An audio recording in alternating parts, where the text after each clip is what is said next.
हनुमान चालीसार एही चौपाईर पाठ करिबा द्वारा समस्त संकट दूर हेब।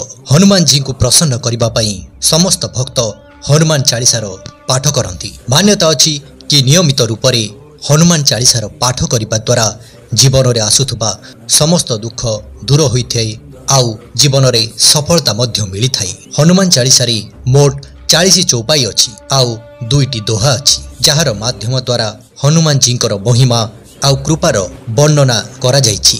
हनुमान चालीसार किछि विशेष चौपाई अछि जहार पाठ करिबा द्वारा समस्त कष्टरू मुक्ति मिली थाई। आज आमे आपन को हनुमान चालीसार गोटे एमिति चौपाई विषय कहूचु जहार जप आपण घर बाहरिबा पूर्व करिबा द्वारा समस्त संकट दूर हुई सब सुख रहे तुम्हारी सरना, तुम रक्षक काहू को डरना। चाहे चाकरी, व्यापार, परीक्षा, यात्रा एवं कौनसी नुआ कार्य हेउना काहींकी जेउथिपाई आपण घरू बाहर की जाउछंती तो एही चौपाई पढ़िबा द्वारा शुभ आ मंगलकारी होइथाई। एहा द्वारा आपणकर यात्रा रे आसुथबा समस्त संकट ताहा दूर होइथाई आ आपणको आपणको यात्रार शुभ फल मिलिथाई। एही चौपाईर अर्थ एहा अटे कि जेउ व्यक्ति हनुमान जींकर शरण रे आसे ताकू समस्त प्रकार सुख प्राप्त होइथाई।